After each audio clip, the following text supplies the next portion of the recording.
2 मार्च या 3 मार्च, सही डेट और शुभ मुहूर्त सावधान। अगर आप सोच रहे हैं कि होली तो बस रंगों का त्योहार है और होलिका दहन केवल लकड़ियां जलाने की रस्म, तो आप बहुत बड़ी गलतफहमी में हैं। साल 2026 का होलिका दहन कोई साधारण घटना नहीं है। ग्रहों की चाल बता रही है कि इस बार आकाश मंडल में एक ऐसा योग बन रहा है जो पिछले कई दशकों में नहीं देखा गया। एक छोटी सी गलती, बस एक छोटी सी चूक आपके पूरे परिवार पर भारी पड़ सकती है।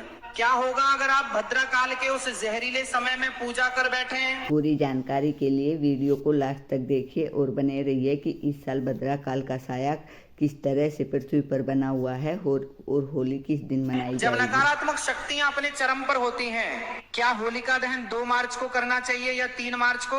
ये सवाल केवल कैलेंडर का नहीं है, ये सवाल है आपके घर की सुख शांति और सुरक्षा का। आज के इस वीडियो में हम उस रहस्य से पर्दा उठाएंगे जिसे जानने के लिए बड़े बड़े ज्योतिषी भी पंचांग के पन्ने पलट रहे हैं। वीडियो के अंत तक आपको वो सटीक समय पता चलेगा, वो एक खास उपाय पता चलेगा। गुरुजी ने बताई है कि इस बार होली कोई आम होली नहीं है। यह भद्रकाल के साये में होली आई है, तो इसका बहुत ही नेगेटिव असर हमारी ज़िंदगी पर पड़ सकता है। अगर हम भद्रकाल में पूजा पाठ कर लेते हैं तो इससे बहुत बड़ी प्रॉब्लम हमारी ज़िंदगी में आ जाएगी। अब की बार फागुन पूर्णिमा 2 मार्च को दोपहर के बाद शुरू होगी, लेकिन यही पर एक पेच है कि जैसे ही पूर्णिमा शुरू होगी उसके साथ ही भद्रा का साया भी विकराल उसके ऊपर खड़ा हो जाएगा। तो 2 मार्च की रात को होली जलाना सुरक्षित नहीं है।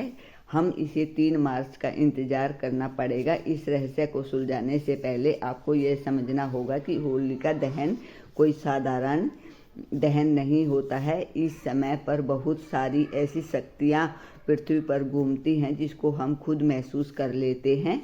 और अब की बार जो होली है वो 3 तारीख को है, क्योंकि 3 तारीख को भद्रा काल का साया खत्म होने के बाद ही हम होलिका का दहन जो कर पाएंगे, जिससे हमारे घर में सुख शांति और समृद्धि आएगी। अगर हम भद्रा काल के साये में पूजा पाठ करते हैं या होलिका दहन करते हैं तो उसका बहुत ही भयानक असर हमारे। लेकिन होली से पहले होली अष्टम शुरू होने वाला है। 24 फरवरी से 3 मार्च तक के बीच कोई भी शुभ काम नहीं होगा। इस समय पर यज्ञ, कोई घर में प्रवेश, सोना चांदी, आभूषण या नई गाड़ी का लेना बहुत ही खतरनाक माना जाता है। 3 तारीख को हम होली का पूजन करेंगे शाम को भद्रकाल का साया खत्म होने के बाद, और उस समय पर ही हम अपने घर में पूजा पाठ कर सकेंगे और उस समय पर ही हम अपना कोई शुभ कार्य उसके बाद ही शुरू कर पाएंगे। और उससे अगले दिन होती है रंग बिरंगी होली डुलंडी, जिसको मनाया जाता है। ये ब्रिज में, गोकुल में और हरियाणा में भी बहुत धूमधाम से मनाई जाती है। लेकिन इसके साथ साथ जो होली की खास बात है, हम मेन बात होली के बारे में कर रहे हैं। अब की बार जो ग्रहण, चंद्र ग्रहण लग रहा है, उसके साये में होली आई है, तो ये इसका बहुत ही ज़्यादा असर, ग्रहों का तालमेल हमारी ज़िंदगी पे पड़ने वाला है। तो बहुत ही समझदारी के साथ हमको अब की बार होली का त्यौहार मनाना होगा।